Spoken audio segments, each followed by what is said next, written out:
So Pokemon have set the trademark for Storm Emeralda, which by the looks of things is going to be a potential Mega Rayquaza set. Now this is always going to be quite interesting as we kind of get the 6 months in advance. We can kind of see where the sets kind of go. With obviously the likes of an Obsidian Flame, a Crown Zenith, you could kind of get to grips of what sort of sets were coming out. But realistically, even with Obsidian Flames, there could have been a few different Pokemon that could have been. Obviously 151 was very easy, but then you think of Temporal Forces.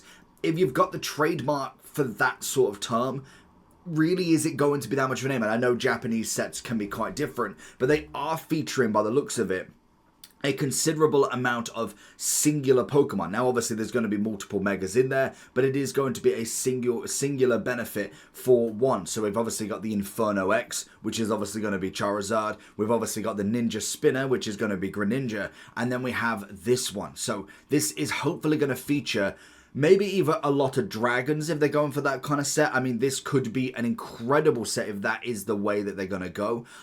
Obviously, when it comes to dragon sets in general, there is going to be quite a few that we'll kind of go through in a second. But going through what we've seen so far, a new trademark of Storm Emeralda has been filed by Pokemon. It's under the same term as the trademark used as a set names in the past. So it's basically almost like it's what they normally do. So that is kind of the benefit from them. But if we have a look at some of the cards that they've had in the past, obviously they'll kind of give us some examples here, which is always perfect with Pokebeach. If you've never kind of know where news is, Pokebeach is a great place to go with to start with. Mega Rayquaza EX from obviously the Roaring Skies set in X and Y. We've obviously got the Megas, the normal EXs, and we can kind of see.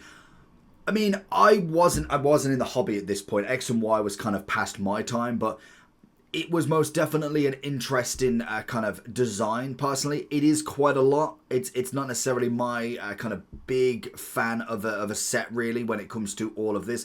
I do like the kind of Easter egg that we had. The Japanese writing across on the English cards and English on the Japanese. I thought that was a really cool like Easter egg. But in terms of the card itself, it's a lot. And I think that's just coming from an illustration point of view. I love bog standard cards with really nice hollow patterns, a very nice art image, and then the illustration rares have kind of gone and taken this to that next sort of level and almost made almost an art piece per card. Now, most definitely in person, these do look a lot better. I think on a screen doesn't really do it too much justice. Once you have it in your hand, I must admit, it does look a lot better, in my opinion anyway. So we've obviously got the trademarks in the 6 months. If Ninja Spinner and Storm Emeralda have been revealed in the correct order, which sometimes isn't the case for trademarks, Japan could see Storm Emeralda in November or December, and then obviously we would see Ninja Spinner in October. Like it's suggesting, they could be potentially around. They could be, for instance, we get the Rayquaza set first and then the Greninja, but as we get closer, we'll kind of know. So at the moment, we know Mega Brave and Symphonia is out right now. That, well, not out, but it is ready for pre-order, £100 a box on a lot of the Japanese sites. We obviously then get Inferno X the same day that we do get the Mega Brave in English. We then have Legend ZA on the 16th of October. Then we obviously have the Ninja Spinner. We then have potentially the Mega Rayquaza. So it's always interesting to see where we can go from there with it. Like we said with Pokebeach, definitely have a look across the board with all of their news. They have most definitely a solid amount of information across all of it. And as we kind of go into the mega sets, we will obviously see a lot more when it comes to what's actually in the set. Apparently we are getting the items as illustration rares as such, or ARs in Japanese, that is. We've only ever had them in gold, so we've had them but just not in the right form. And just look at that Vulpix, I can't quite keep going on. The Bulbasaur looks fantastic as well. So just general information as we go forward. Then, if we do look at the Rayquaza cards in themselves, and this is kind of the difference we've seen. We've now seen kind of illustration rares that have taken it to that next level. We obviously then have kind of like your Evolving Skies Ray, and most definitely the VMAX, which is one of the big cards out there. This is kind of taking over what we could potentially see in the Megas. Could we see artwork like this with the Mega cards? And we will see this with Mega Brave first, and it will kind of then put the hype onto the rest of the sets. And if we get, say for instance, if we was to take this image and put him into a mega form, it could be incredible. Like genuinely, this could be such hype sets with obviously how they're going to be done. I am very, very interested. And like I say, with the specific sets looking into obviously the dragon sort of sets, if we're kind of thinking, what is the actual set going to be about? Is it just going to be just Megas, or is it going to have a feature? Is Mega Brave, Mega Symphonia going to be focused on fighting and Fairy? Is it going to be the Inferno X is going to be predominantly fire? Could we then see the dragon set in this? Because it could be incredible. Because if we do kind of bring our minds back to Dragon Frontier, that for me was one of the better ones. Roaring Skies was obviously another one we'll have a look at.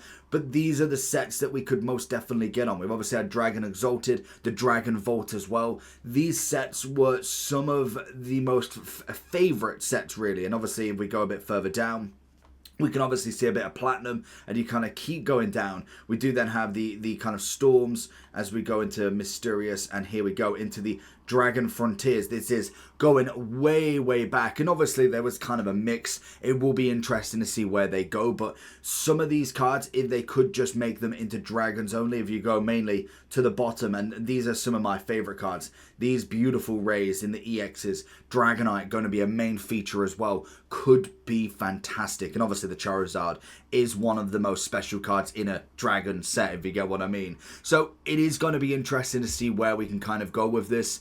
I do think that they're going to be so hyped through these Megas, especially because realistically we only had a lot of these. We kind of had hollow patterns like this Rayquaza here. There was only so much that we could have got from that set. Obviously if we do go back to the X and Y, we got a little bit more from the sets, but it's still nothing in comparison to the special illustration rares and what we know today. Like, we got a lot of great artworks. We kind of got a bit closer to the full arts as such, but it still wasn't anywhere near what we're kind of used to today. And obviously if we go down to the bottom, you kind of had your full art Pokemon, but now picture a Mega Gallade, a Mega Latios, but in an illustration form. These cards could be incredible. So I'm very excited to see where these sets can go. Let me know down below what you think about all of this, and I'll catch you all for the next one. Peace.